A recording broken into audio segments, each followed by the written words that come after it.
my name is Colleen Paulhuss, and my husband and I, Richard Paulhuss, have created this beautiful resort called the PARC, and PARC stands for Practical Arts Resort Campus, so it's PARC. And here we have the villas, and the site plan includes 30 villas, which are like a tree walk experience through these beautiful grandfather oaks. Then we have the academy, and there's 4 cob classrooms here. And then we have Colina, which stands for kitchen in Latin, and that's the farm to table restaurant. We bought this land in 2018, and we started building in 2020. We were gonna travel the world and world school, but no one was allowed to travel. One thing just led to another. We built 1 cabin for air conditioning, and we haven't stopped building since. We've been able to reach out to great skilled craftsmen, and those lost skills that don't get passed down from generation to generation anymore. When you do cross-body movements and you work with your hands, you're actually strengthening your whole brain. So they've taken those things out of school. There's more nerve endings in your fingertips than anywhere in your body. So when you're working with your fingertips, you send messages up to your brain that strengthen your whole brain. So like when my children learn the times tables, they're doing jump rope. So they're working with their left and their right brain, so their whole body is getting it, not just memorization. But yeah, here we are, and so we'll see where this brings us. So these are these 4 classrooms that we started building back in December of last year. So we're at 9 months pretty much. And so each one took about 2 months to build or so. This is the first one we built. I build these structures out of pallets, right? So wooden shipping pallets we get for free. Insulated this one with straw, and then put an earthen cob plaster over it, and then a final finish of lime to protect it from the water and to give it the nice color. And so this was used by the youngest children. You can see it's much cooler in here.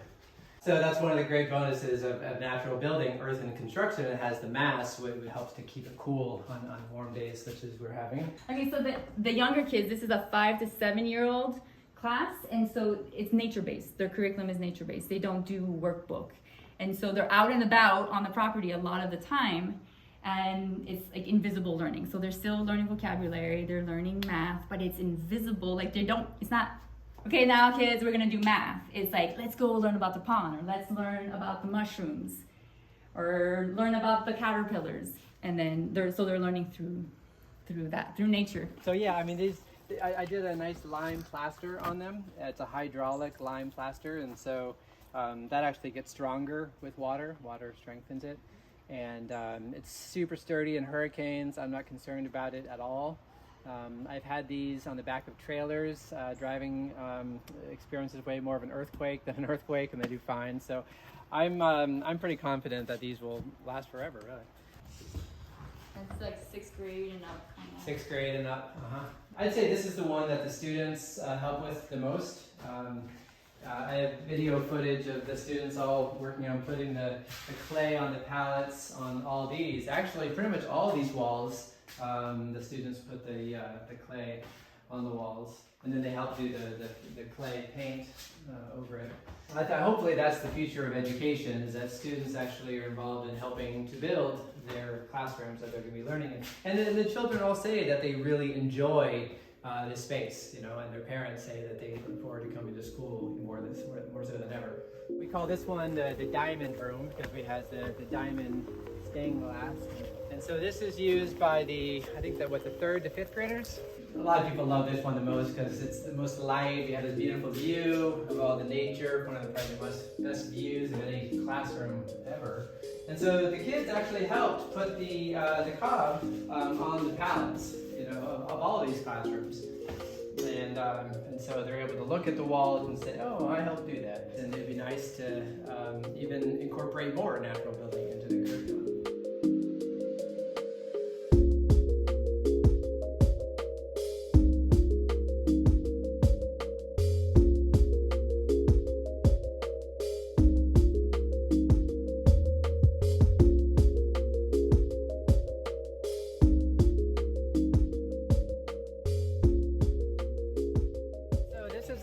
A cob oven, right? So this is actually the first thing that I built here on the property back in November. So this is just using local earth and has a nice lime finish. You can see all the kids' handprints on it, and so it's just a fun feature.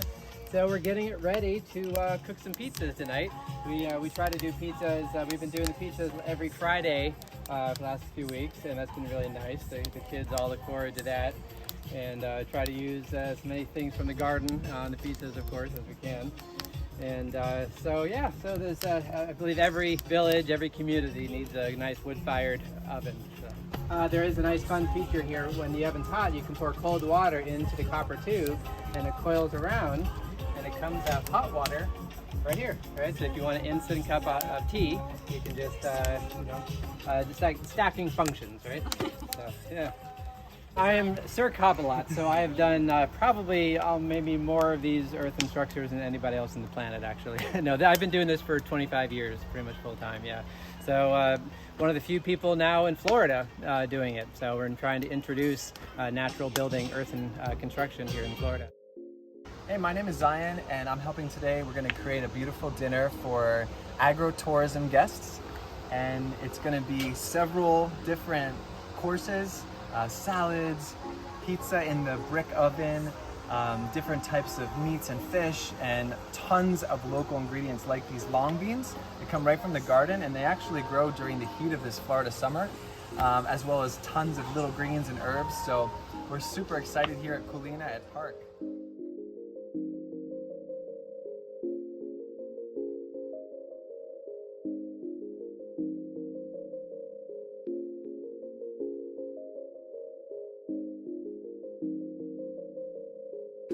So this is what we call our chicken palace.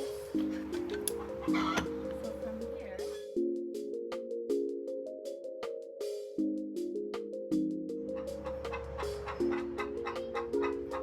And you know, like they really prefer this side because it's warmer. The sun comes on this side. They like it better on this side. They don't lay eggs on that side so much, but it's all right. And then we'll go on the other side. Yeah, and then here, same thing. It's super easy to get their eggs. Oh yeah. You know, just harvest. Take the eggs as needed. We close this up. There's like A drop door. a drop door. So at night when they're in there, we whoop, Nice. and close this. I really like this. Again, so much food today. They used to roost up there actually. Yeah. Before we finished that side, they were still in here. We have duck eggs in the incubator that are about 3 days before they start Oh, that's hatching. exciting. So yeah, so we kind of wanted, and we had chickens that were kind of teenage age, and so we just reintegrated them into the coop, and so now we Got the space Yeah, filled up, so exactly yeah. we had to. Yep. We don't have space for everyone yet. Protected, safe space yet. Right. And we have some bunnies here. Technically, as you can see by the name, they're for chickens. And we forage for them every morning around the property. There's like spots that we know to go to, and we know what they like or what they can eat. And then, oh, and the other thing about the school is that every kid has a farm chore, and it changes every trimester. So like they come in the morning, that's the first thing they do. Their parents sign them in, and they're like, hey, bye mom, bye dad, and then they go. And you know, some of them there's like a team of 3. So it's like some of them is feeding and new water that's for the awesome. chickens. Sometimes take care of the bunnies. Some it's the ducks. Some it's watering the greenhouse. Some of them is watering the fruit trees. You know, so they just all have different chores that they do. I feel in general, I mean, it's not every kid obviously, but in general, we live in a society where this younger generation, they don't. We're so disconnected with. Yeah, everything. and like being accountable. Yeah. Like just being accountable for like simple tasks at home, like chores. It's a big deal nowadays. Yeah. Yeah. You went like generations back. It wasn't like that's what you What did. you do. Yeah, but not today. And so I'm really glad that we can integrate that in a small way. So in this first trimester, they're doing drawing, they're doing woodworking, leather work, and nature study. And then like next trimester there's blacksmithing. They're gonna learn archery. Later on in the year we're actually doing like robotics and engineering. So they're like actually like making in their own inventions, like finding a problem and trying to find solutions to it. Yeah, so it's not like other homeschool, like it's kind of like outsourced homeschool. It looks very much like school, So we're trying, it's like a hybrid between school and homeschooling. The parents are still very much involved, but we have educators on site, and the kids, this is every day, Monday through Friday, they come here. And so this is our first year. So, I mean, okay, last year there was like 3 families and we were just homeschooling together. And we're like, this is so cool, our kids are thriving. This is a great model. A lot of other kids would Do like benefit oh so my much gosh. from doing. I Yeah. agree. So we're like, let's Yeah. open it up. And so we right now it's like open enrollment because we want to get to 30 kids for this first year. I don't think we can take more than that for the Yeah. first year. And so we're at 20 kids now. And yeah. So once a week they have one afternoon of gardening. So, do you guys want to switch diggers? Who wants to dig next? So what do you think? Do you think the bananas want to go down in compact soil or really loose soil? Loose. Hey, Lincoln, this is where our hole is going. You can use your foot to help gain some pressure into that shovel as it goes into the ground. Good work. This is our field where the kids have recess or like after lunch. Kind of this is where they come and play. So in all these boxes here, there's all like this is mostly I think the whole is mulberries. There's a mango tree over there. Up on the berm we have some guava, mango, Barbados cherry. I think that's what's there. Fig over here. There's just a whole bunch. I think on the whole property we have just around like 100 fruit trees of maybe 20 different kinds. This is our little hobbit area. We actually have like the cod builder, the one who made all the classrooms. He's staying in that cabin right there. Nice. Yeah. And it's like, you know, It's like when do you get to experience, like right? sleep in a hobbit hut? Yeah.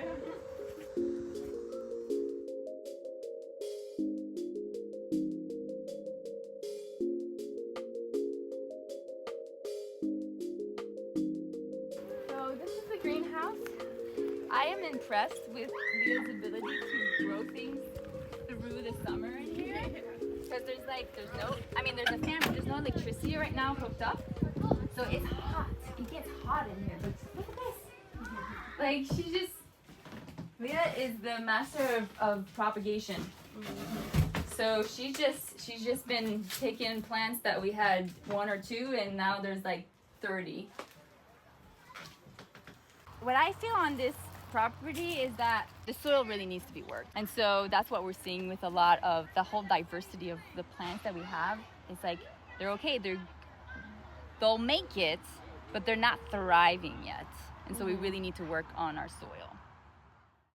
So I think this is all things from our farm that are going to be part of the dinner tonight. So this is some of what we're harvesting right now. Some of it's also just perennials. So this is Egyptian spinach, kaituk, chaya, cassava. There's moringa over there. Siso spinach that we harvest all year round. Lemongrass. And then we also have like onions going. Butterfly pea, which we like to do a lot of fun things. Dyes, ice cream. We've done a lot of good salads with those. Zipper peas. This is kind of like a melting pot of squashes. It's kind of coming out like a butternut squash, I guess. These are cucumber melons. So they're like a melon, like a little baby watermelon, but they're cucumbers. I mean, everybody loves cranberry hibiscus. Sweet potatoes. Taro. Loofah. Lots of peppers, eggplant, and okra, and another one of our favorites, the columnar basil. Okay. So this is our closed-in garden. Right now it's considerably lush compared to considering that we just came out of August, which is like a lot of things don't grow. It's a lot of loofah along there with the yellow flowers, and then we have a butterfly pea, and we're just gonna have it for the rest of our life. It's like it's really forever and ever. The grandchildren will be harvesting it. The okras are like really beautiful. We've been pickling. I mean, I've been pickling. I don't know what everyone else is doing, but I've been pickling a lot of them and eating them fresh. It's kind of like she's ripped out a lot of things recently and, you know, kind of replanted or is in that process of kind of like the slowly going to the fall garden. Peppers, like squash intermingled a little bit everywhere. Sisu spinach. We have got so much sisu spinach across the property. Yeah. I don't know if you notice, but like, you see how it's going up the tree? But it's okay, it's kind of it's a nice little shaded area. It's actually kind of nice. Yeah, I mean, like, we have strawberries along here, but like, it's way too hot right now. There's nothing, they're not doing much. And then, this is the thing, this area actually, it's more like down here. Yeah, see how smushy it is? So, it just collects a lot. Like, this is where all the water goes. Like, when it rains, you see right there on the grass, like, there's a lot of water that just sits here. When it rains a lot, or someone leaves the hose on or something. And so, the mint is loving it, but there's other plants that are not. So we're just kind of, yeah, there's just a lot of just testing. Polina at the park. We opened in March 2022, and we just kind of closed for the hot summer months. And we're gonna reopen once we have an actual like indoor kitchen with indoor seating and outdoor seating. So right now, this is what it looks like. It started with our food truck, as you can see here. Claudio. Hello. In our very own Italian chef. And then we have Max and Rochelle Making beignets. Oh, First time. one of our specialties is the beignets.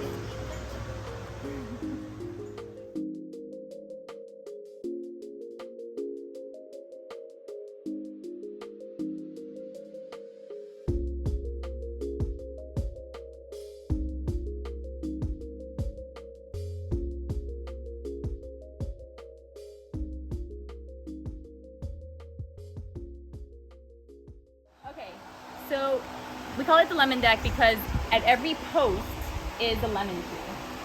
And the owners had gone to Italy and they went to this restaurant where that's what they had. And it created a harbor, and then so you were dining under the lemon trees.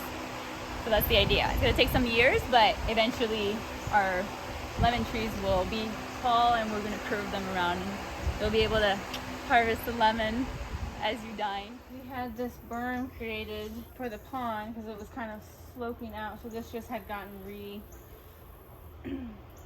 excavated, so it's just kind of like blank ground and growing weeds or whatever. So I mean, long term it's gonna be tall, beautiful bananas, but because it was just kind of like recircled barren ground, I put the pigeon pea in here, and then the roselle, just stuff that was just gonna jump up really fast, and kind of the permaculture idea. Some of this I've been coppicing and, you know, throwing down for nitrogen and stuff like that, as we kind of transition this space to a little food forest. There's actually citrus trees. They were struggling and now they're thriving. And the project took a little longer, so he was like in a pot struggling for his life for like a month. So now he's in there in this beautiful little canopy and he's just thriving.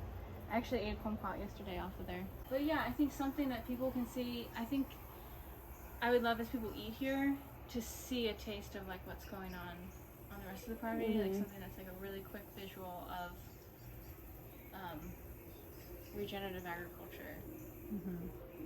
Because the thing is this, like, there's a lot of elderly around here, and so we don't think about it so much because we're young and fit, and we can walk back and forth all day long, and not, you know, and not really think of it. But some people, even just going up those steps, when Kulina was here and open, they're like, you know, having a hard time. So like, then just trying to show them what the farm is like, there's no way. So having a little taste, it's not the same thing as going back there, but just a little taste for anyone who comes to be like, well, this is what we're doing, and they can be able to explain like why we